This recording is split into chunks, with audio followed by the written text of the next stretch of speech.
인도하시며 쉴만한 물가으로 인도하시는도다. 내 영혼 소생 시키시고 자기 이름 위하여 의의 길로 인도하시는도다.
사도 바울이 내가 믿는 하나님은 평강의 하나님입니다 라고 이렇게 고백을 하고 있습니다. 우리가 잘 알다시피 이 빌립보서는 이제 바울이 로마 감옥에 투옥돼서 이제 순교를 앞두고 오늘 죽을지 내일 죽을지 모르는 그런 상황에서 빌립보 교회 성도님들과의 신앙을 추억하고, 그리고 이제 마지막으로 내가 여러분들 이렇게 축복합니다, 그리고 여러분들 이렇게 주님의 이름으로 권면을 합니다 라고 하는 마지막 유언의 내용입니다.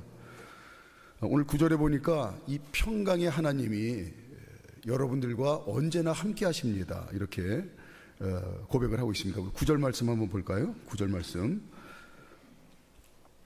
사랑하는 빌립보 교회 성도님들이여, 내가 믿는 하나님은 평강의 하나님이신데 이 평강의 하나님이 언제나 여러분과 함께 하십니다. 9절 시작. 너희는 내게 배우고 받고 듣고 본 바를 행하라. 그리하면 평강의 하나님이 너희와 함께 계시리라. 아멘. 그리고 이 평강이신 하나님의 평강이 여러분들의 마음과 생각을 지키십니다. 7절 말씀. 평강의 하나님께서 여러분의 마음과 생각을 지키십니다. 시작. 그리하면 모든 지각에 뛰어난 하나님의 평강이 그리스도 예수 안에서 너희 마음과 생각을 지키시리라. 아멘. 예. 이 평강은 우리가 너무나 잘 알고 있는 헬라어로 에이레네라고 하는 말입니다. 모르긴 해도 우리나라 교회에 많은 중창단지들이 있을 텐데 그 중에 제일 선호하는 이름 중에 하나가 이 에이레네가 아닌가 싶습니다. 평강의 하나님이 하나님 자녀들과 언제나 함께 하십니다. 그리고 그 하나님의 평강이 하나님 자녀들의 마음과 생각을 지키십니다. 이게 이제 사도 바울의 신앙의 고백인데, 한마디로 얘기해서 하나님께서는 하나님 자녀들이 하나님이 주시는 평강이 차고 넘치는 그런 삶을 살도록 은혜를 주시고 복을 주십니다 라고 하는 게, 이게 사도 바울이 죽으면서까지 고백하는 그의 신앙의 고백이었어요.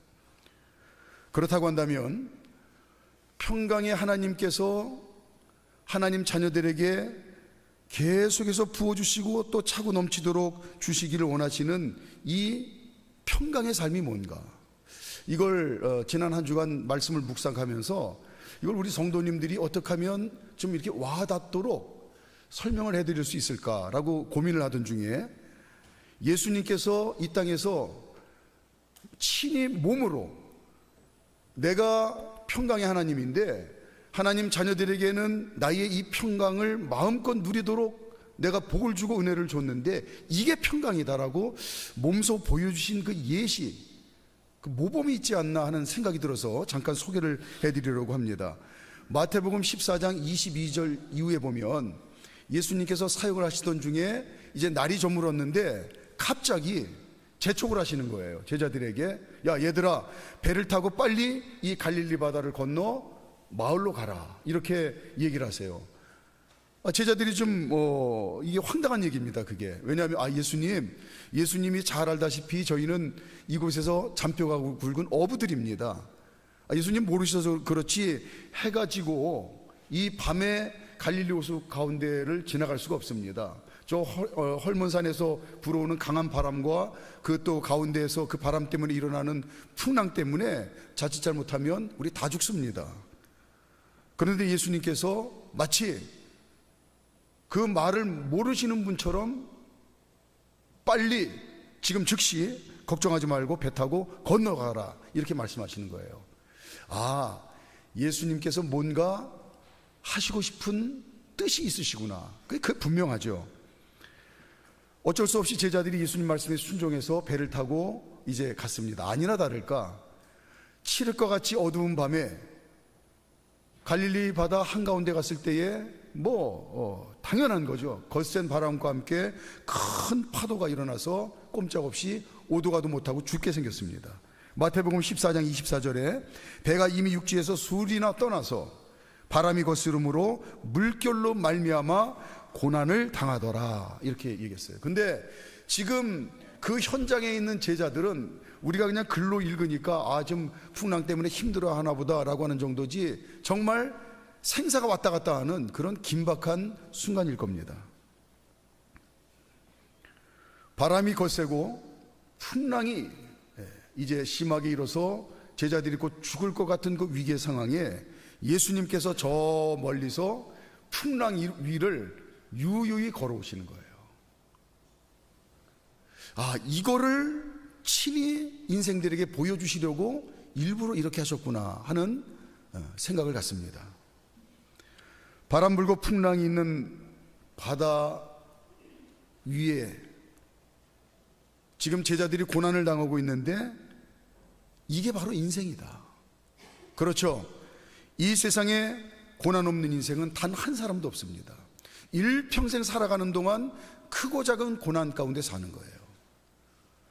오늘 너희가 고난 가운데 인생의 표변의 모습이다, 이걸 보여주신 것 같아요. 그런데 제자들은 지금 그 풍랑 가운데 고난 가운데 죽겠다고 아우성인데 예수님은 그 풍랑 위를 편안하게 걸어오세요. 풍랑에 아무런 영향을 받지 않습니다. 이 모습이 평강의 하나님이 하나님의 평강을 하나님 자녀들에게 마음껏 누리라고 주시는 그 평강의 진면목이 아닌가, 이런 생각을 해요. 인생의 그 어떤 고난 가운데서도 그 고난 때문에 허우적거리고 그 고난 때문에 너무나 괴로워하고 힘들어하는 것이 아니라 오히려 고난 위를 유유히 걸어갈 수 있는 이 모습, 이걸 하나님이 주신 하나님의 평강이다. 고난을 고난으로 인정하지 않는 모습입니다. 좀 죄송하지만 속된 표현으로 그냥 고난을 개무시하는 거예요. 고난을 그냥 인생을 걸어가는 여정 중에서 마치 평지를 걷는 것처럼 그냥 고난 위를 걸어가는 겁니다. 평강의 하나님이 주시는 하나님의 평강은 고난에 전혀 휘둘리지도 않고 영향을 받지 않는 이 모습이구나. 한번 생각을 해보세요. 저와 여러분들은 진짜 하나님을 믿는 사람들인데, 저와 여러분들은 진짜 예수님을 믿는 사람들인데, 하나님께서 고난 때문에 낙심하고 두려워하고 염려하고 불평하는 것이 과연 있을 수 있을까? 아니요, 절대로 있을 수 없고 절대로 그렇지 않습니다. 고난에 전혀 영향받지 않는 그런 평강을 하나님께서 친히 하나님 자녀들에게 주신다. 예수님이 이 땅에서 분명히 말씀하셨죠. 요한복음 14장 27절에 평안을 너희에게 끼치노니 곧 나의 평안을 너희에게 주노라. 내가 너희에게 주는 것은 세상이 주는 것과 같지 아니하니라. 너희는 마음에 근심하지도 말고 두려워하지도 말라. 아, 풍랑 위를 걸으신 예수님, 그 예수님이 오늘 이 말씀하신 그걸 행동으로 보여주신 거구나. 바울은 이 예수님의 진리의 말씀을 진짜 믿은 거죠. 그리고 하나님 주시는 이 하나님의 평강을 자신의 것으로 마음껏 누리며 인생을 살았다고 오늘 죽음에 임박해서 유언으로 이걸 말씀하시는 게 아닌가, 그런 생각을 해요. 이것을 바울이 하나님 주신 이 평강의 복을 마음껏 누렸을 뿐만 아니라 사랑하는 우리 빌립보 교회 성도님들이요, 아니 오늘 하나님 자녀로 살아가는 저와 여러분들에게 하나님 거룩한 자녀들이 하나님 주시는 이 평강의 복을 풍성히 누리도록 내가 여러분들을 축복하고 권면합니다 라고 하는 게 오늘 본문 말씀인 것 같습니다. 평강의 하나님이 주시는 하나님의 평강을 여러분들이 분복인 줄 알고 마음껏 누리며 사십시오.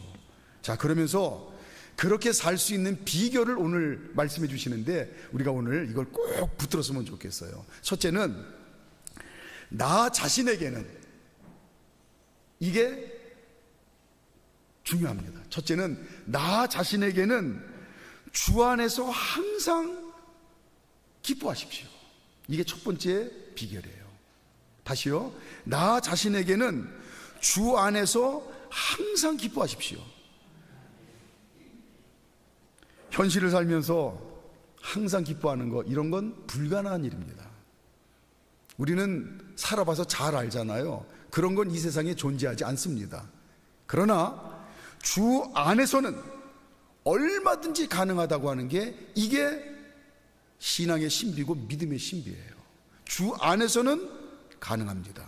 이게 무슨 얘기냐면, 주 안에서라고 하는 말은 주님을 신뢰하는 믿음을 가지면, 이 말이에요. 주님을 신뢰하는 믿음을 가지면 항상 기뻐하며 살 수 있습니다.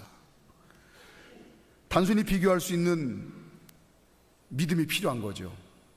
단순히 비교할 수 있는 믿음, 뭐냐? 첫째는 주님이 크냐, 내가 시시각각으로 당하는 고난이 크냐, 이것만 단순하게 비교할 수 있는 믿음이 있으면 돼요. 또 내가 겪는 크고 작은 고난이 이기느냐, 주님이 이기느냐, 이걸 단순히 비교할 수 있는 믿음이 있으면 돼요. 바울은 누구보다도 수많은 고난을 겪었는데 그 모든 고난 가운데 어떤 믿음이 있었느냐면, 주님이 이 고난을 통해서 반드시 나를 복되게 하신다고 하는 절대 믿음이 있었어요. 이게 주 안에서예요. 주님을 신뢰하는 믿음이에요.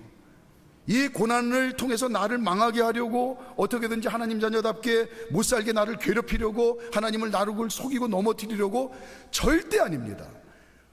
모든 내가 겪는 고난을 통해서 하나님이 반드시 복되게 하시려고 이 고난을 통과하게 하시는 겁니다. 이 믿음이 있었어요. 이게 주 안에서예요. 주님을 신뢰하는 믿음. 고난을 잘 요리하셔서 내 인생을 맛깔내게 하시려고 하는 주님의 손에 내가 있습니다. 이걸 진짜 믿은 거예요. 다윗도 주 안에서 하나님이 주시는 이 평강을, 주 안에서 항상 기뻐하는 이 믿음의 삶을 잘 살아내는 아주 모범 답안지 중에 하나입니다. 시편 40편 16절에 보니까 주를 찾는 자는 다, 예외가 없어요. 주를 찾는 자는 다 주 안에서 즐거워하고 기뻐합니다. 다윗이 머리로만 생각하는 믿음이 아니었습니다. 생각으로만, 입술로만 고백하는 믿음이 아니었고 진짜 그렇게 그 믿음 가지고 살아냈어요. 주 안에서 그는 항상 기뻐했습니다. 우리가 알다시피 다윗만큼 고생 많이 한 사람이 어디 있습니까? 그러나 다윗은 그 어떤 고난의 때에도 주 안에서 주님을 신뢰하는 믿음을 가졌어요. 이 고난을 통해 나를 반드시 복되게 하신다고 하는 그 믿음이 결코 흔들리지 않았습니다. 오히려 고난을 당할 때마다 하나님을 더욱더 의지하고 이 믿음을, 이 고난을 통해서 나를 복되게 하실 것을 기대했어요. 저는 다윗의 이야기를 묵상할 때마다 이 마귀 새끼가 가장 싫어하고 두려워하는 사람, 이 마귀의 블랙리스트 중에 하여튼 1, 2등 순위, 1, 2, 3등 순위 안에 다윗이 있는 게 분명하다라고 하는 그런 확신을 갖습니다. 이 고난 때문에 이 다윗이 그 많은 고난을 겪는데, 고난 때문에 믿음을 저버리고 고난 때문에 인생이 무너져야 되는데 이게 웬일입니까? 다윗은 고난을 겪으면 겪을수록 주 안에서 이 고난 때문에 내 인생은 반드시 하나님께서 내 인생을 복되게 하십니다라고 하는 그 믿음 가지고 더욱 복된 인생을 살아내는 거예요. 다윗은 마귀의 아주 비호감 중에 비호감입니다. 밥맛이 없는 거예요. 오늘 바울 자신도 그냥 입술로만 번지르르하게 이야기하는 게 아니고 순교하는 마지막 순간까지 하나님 자녀가 주 안에서 항상 기뻐하며 사는 것이 이러한 삶입니다라고 하는 걸 친히 삶으로 살아내고 보여주고 있어요. 우리가 지난날 바울의 많은 행적이 있지만 대표적인 게 오늘 빌립보에 보내는 유언이니까 빌립보 지역에서 어떤 일이 있었습니까? 복음을 전하다가 신라와 함께 감옥에 갇혔죠. 오늘 죽을지 내일 죽을지 모르는 절대 고난에 처해 있었어요. 그런데 빌립보 교인들이 다 눈으로 보고 귀로 듣고 증거로 봤습니다. 그 죽음의 고난 앞에서 바울과 실라가 기뻐하며 찬송을 했어요. 주 안에서 항상 기뻐하는 삶을 살아낸 겁니다. 이 고난이 내가 지금 살든지 죽든지 하나님께서는 결국 이 고난 때문에 나를 복되게 하신다고 하는 절대 믿음을 가지고 기뻐하며 주님을 찬양했어요. 이사야 선지자의 입을 통해서 또 우리에게 하나님은 말씀하십니다. 주께서 심지가 견고한 자를 평강하고 평강하도록 지키시리니 이는 그가 주를 신뢰함이니이다. 지금은 이제 바울이 로마 감옥에서 마지막 순교의 때를 기다리고 있습니다. 인생의 가장 마지막 순간을 가장 처절한 고난 가운데 보내고 있어요. 그런데 여전히 그랬듯이 하나님, 이제 이 마지막 고난도 결국은 하나님은 나를 가장 복되게 하시기 위한 하나님의 축복의 통로임을 나는 믿습니다 하고 감옥 안에서 하루하루를 기뻐하며 보내는데, 놀라운 사실은 그냥 기뻐하는 정도가 아니라 가장 큰 고난 앞에 크게 기뻐하며 나는 하루하루를 보낸다고 고백해요. 자, 10절 말씀, 오늘 본문 뒤에 10절. 그냥 기뻐하는 정도가 아니라 가장 인생의 큰 고난 앞에 그는 주 안에서 절대 믿음을 가지고 이 고난이야말로 나를 가장 복되게 하는 하나님의 축복의 통로임을 믿습니다 하고 하루하루를 크게 기뻐하며 보낸대요. 10절 시작. 내가 주 안에서 크게 기뻐함은 너희가 나를 생각하던 것이 이제 다시 싹이 남이니 너희가 또한 이를 위하여 생각은 하였으나 기회가 없었느니라. 아멘. 이렇게 하나님 자녀로 살아가는 저와 여러분들에게 평강의 하나님이 하나님의 평강을 마음껏 누리며 살라고 부어주시는데, 이걸 내 것으로 누기는 첫 번째 비결은 나 자신에 대해서는 주 안에서 항상 기뻐해야 됩니다. 어떤 고난도 주님께서 반드시 복되게 하신다고 하는 흔들리지 않는 절대 믿음과 확신을 가지고 기뻐하면, 그렇죠, 고난도 복인데 기뻐하지 못할 일이 어떻겠습니까? 그러면 평강의 하나님이 주시는 그 하나님의 평강이 내가 누리는 복이 된다. 이게 첫 번째 비결이고요. 두 번째는 다른 사람에게는 관용을 알게 하라. 다시 말해서 다른 사람에게는 네가 관용을 베풀어라, 그거예요. 자, 먼저 4절부터 오늘 본문. 자, 나에게 대해서는 주 안에서 항상 기뻐하십시오. 내가 다시 말하노니 기뻐하십시오. 자, 4절 시작. 주 안에서 항상 기뻐하라. 내가 다시 말하노니 기뻐하라. 예, 이건 나에 대한 겁니다. 자, 다른 사람에 대해서는 5절 시작. 너희 관용을 모든 사람에게 알게 하라. 주께서 가까우시니라. 예, 뭐 관용은 말 그대로 넓은 마음으로 다른 사람을 품어주라는 거예요. 그런데 그럴 수 있는 이유가 뭐냐? 제가 인격적으로 상당히 고상하기 때문에 그렇습니다. 제가 성격이 무던하기 때문에 그렇습니다. 이런 얘기하는 게 아닙니다. 5절 뒤에 보니까 그럴 이유가 분명하죠. 주께서 가까우시니라. 여기는 두 가지 의미가 내포되어 있습니다. 첫째는 당신도 나도 우리 모두 곧 주님 앞에 선다는 사실을 기억합시다, 이거예요. 바꿔 말하면 예외 없이 우리 모두는 곧 이 세상을 떠나 이별을 해야 됩니다, 이 말이에요. 두 번째 의미는 내일이라도 주님이 재림하시면 모든 게 끝나고 정리가 됩니다. 주님 재림의 날이 오늘이 아니라고, 내일이 아니라고 누가 장담할 수 있겠어요? 그 때를 알지 못하지만 분명한 사실은 주님 반드시 재림하실 텐데, 주님 재림하시면 모든 게 상황 끝. 바울이 말하는 이 관용을 또 우리 성도님들이 그림으로 그릴 수 있도록 제가 어떻게 하면 설명을 해드릴까 고민하다가 문득 떠오른 게, 작년 홍수 때에 7월 15일 오전인데 청주 오송읍 미호강 제방뚝이 무너져서 물이 범람하고 오송 지하 차도에 차 15대가 갑자기 침수되는 참사가 일어났습니다. 그때 그 안에 아비규환이 있는, 서로 살기 위해서 발버둥 치는 침수된 그 안에서 너도 죽고 나도 죽고 생사를 오가는 절박한 상황에서 동병상련의 마음으로 구조에 앞장섰던 의인 2명이 매스컴에 보도가 돼서 그 참사의 참혹한 이야기 가운데서도 빛이 났어요. 첫째는 화물차 기사 유병조 씨인데, 가까스로 자기 화물차 지붕 위에 올라와서 급무살, 자칫 잘못하면 언제 휩쓸려 떠내려갈지 모릅니다. 그런데 그 자신도 위급한 상황에서 20대 여성의 손을 잡았는데, 이거 놓치면 죽는 거예요, 그 여성은. 근데 끝까지 놓지 않고 그를 건져냈고, 남성 2명도 그가 건져냈습니다. 또 한 분은 급행버스 기사이신데, 차 안에 유리를 깨는 망치가 어디 있다는 걸 이분은 정확하게 아니까 그 위급한 상황에서 망치를 찾아가지고 유리창을 다 깼어요. 그리고 차 안에 있는 승객들을 빨리 긴급하게 대피시켰습니다. 그런 와중에 본인은 미처 빠져나오지 못하고 그냥 돌아가시고 말았어요.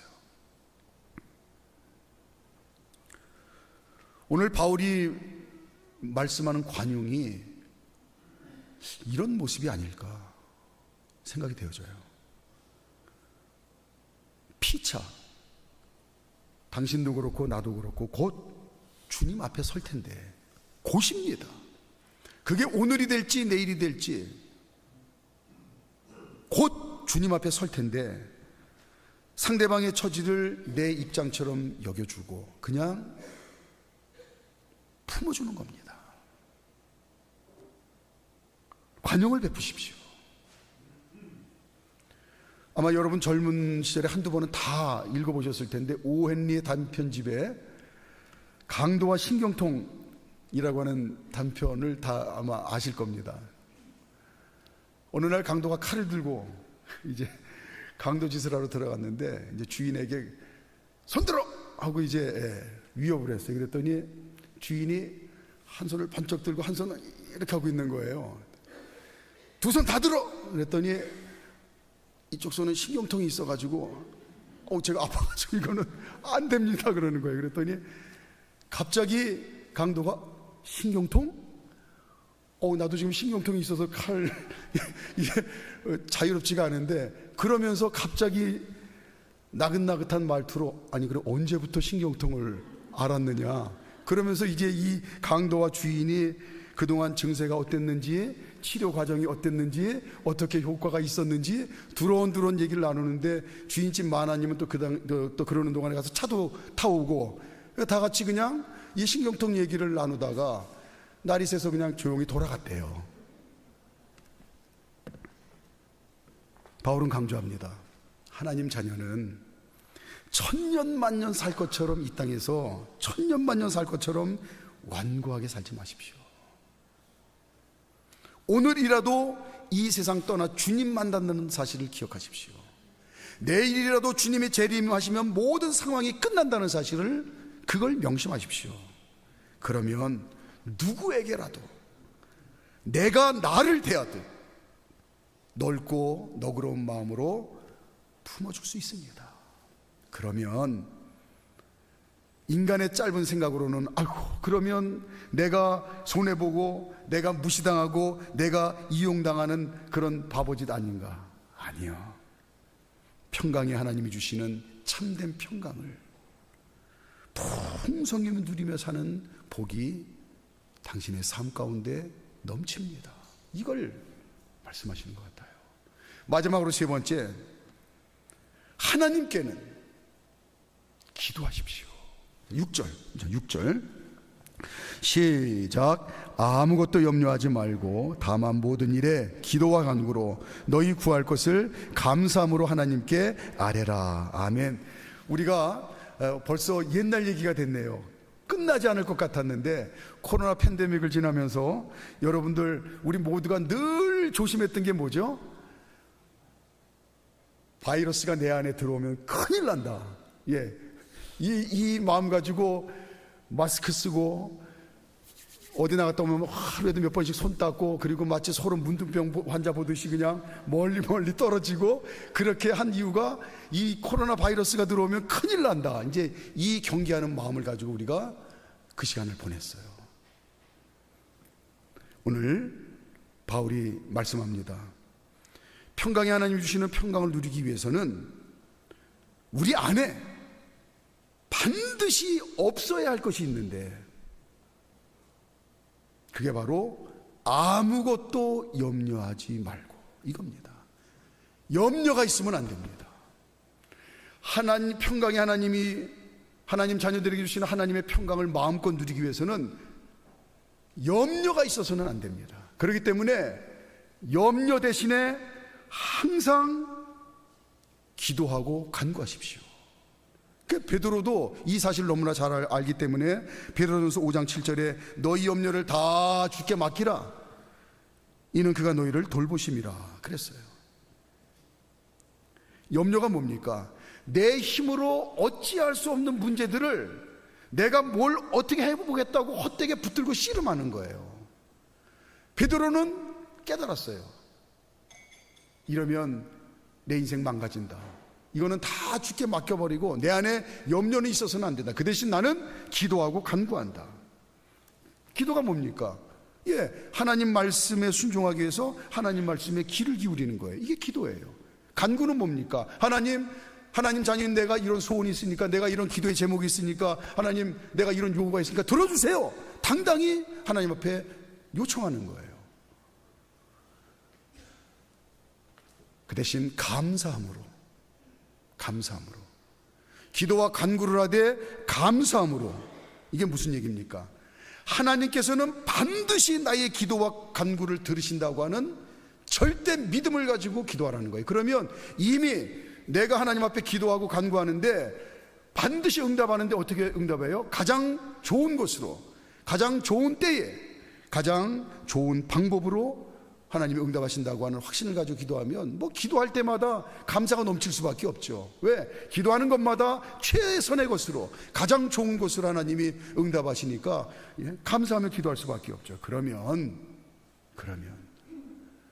평강이 하나님 주시는 그 하나님의 평강이 여러분의 삶 가운데 차고 흘러 넘칩니다. 말씀을 정리합니다. 나 자신에 대해서는 주 안에서 항상 기뻐해야 됩니다. 이렇게 얘기하고 있어요. 고난도 반드시 축복의 통로가 되게 하신다는 굳센 믿음을 가지고 항상 모든 일에 기뻐하십시오. 그러면 하나님의 평강이 당신의 삶 가운데 차고 넘칠 겁니다. 다른 사람에게는 관용을 알게 하십시오. 관용을 베푸십시오. 곧 주님 만날 인생들끼리 서로 부둥켜 안고 서로를 나 자신처럼 여기며 그냥 품어주십시오. 그러면 하나님의 평강이 당신의 삶 가운데 차고 흘러 넘칠 겁니다. 하나님께 기도하십시오. 모든 염려 다 주께 맡기고 반드시 내 기도와 간구를 가장 좋게 응답하신다고 하는 믿음을 가지고 그냥 감사함으로 기도하십시오. 그러면 당신의 삶 가운데 하나님의 평강이 차고 넘칠 겁니다. 이걸 말씀하고 계세요. 말씀처럼 나를 바라보면서, 다른 사람을 바라보면서, 하나님을 바라보면서 평강의 하나님이 주시는 이 하나님의 평강을 내 것으로 마음껏 누리고 살 수 있다고 하는 이 생각이 저와 여러분들의 삶 온통 생각이 꽉 이제 정복하고, 그리고 생각으로만 멈추는 것이 아니라 삶으로 진짜 막 살아내고, 그러면서 참된 평강이 차고 넘치는 복을 멋지게 하루하루 살아가는 우리 사랑하는 성도님들 되시기를 주님의 이름으로 축복합니다. 8절 9절 읽고 말씀 기도하도록 하겠습니다. 8절 9절 생각하십시오. 나를 바라보면서, 다른 사람들을 바라보면서, 하나님을 바라보면서 오늘 그 비결을 말씀하셔서 계속 내 삶에 이 생각을 채우는 겁니다. 그리고 생각에 머무는 것이 아니라 살아내는 거예요. 행하는 거예요. 8절 9절 시작. 끝으로 형제들아, 무엇이든지 참되며 무엇이든지 경건하며 무엇이든지 옳으며 무엇이든지 정결하며 무엇이든지 사랑받을 만하며 무엇이든지 칭찬받을 만하며 무슨 덕이 있든지 무슨 기름이 있든지 이것들을 생각하라. 너희는 내게 배우고 받고 본 바를 행하라. 그리하면 평강의 하나님이 너희와 함께 계시리라. 아멘.